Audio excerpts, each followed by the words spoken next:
நம்ம எல்லாரோட லைஃப்லேயும் கண்டிப்பாக இந்த ஒரு பர்சன் இருப்பாங்க. They can be he or she.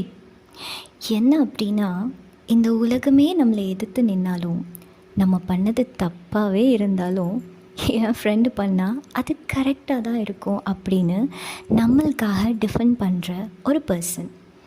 நம்ம வெளியே நிறையா ஸ்லிப்பர் ஷாட் வாங்கியிருந்தாலும், அந்த டே நம்மளுக்கு ரொம்ப கேவலமாக இருந்தாலும், என்னவோ அவகிட்ட சொல்லும்போது மட்டும் அந்த பிரச்சனைலாம் சால்வ் ஆயிட்ட மாதிரியே ஒரு ஃபீல் கொடுக்கும். ஈவன் நம்ம அசிங்கப்பட்ட விஷயத்த கூட அந்த ஒரு பர்சன்கிட்ட சொல்லி சிரிச்சுக்கிட்டே இருப்போம். அது ஒரு ஃபன்னான விஷயமா நம்மளுக்கு மாறிடும்.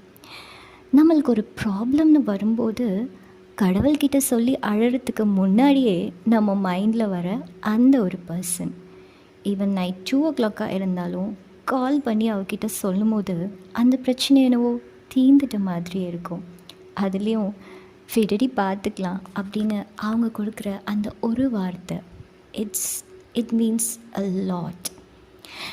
அந்த மாதிரி ஒரு பர்சன் நம்ம லைஃப்பில் இருந்தாங்க அப்படின்னா, they are not just our best friends, they are actually blessings from God. ஏன்னு கேட்குறீங்களா? ஏன்னா கடவுளால் நம்ம கூட எல்லா டைம்லையும் இருக்க முடியாது இல்லையா? அந்த மாதிரி ஒரு பர்சன் உங்கள் லைஃப்பில் இருக்காங்க அப்படின்னா அவங்கள இதில் டேக் பண்ணுங்கள்.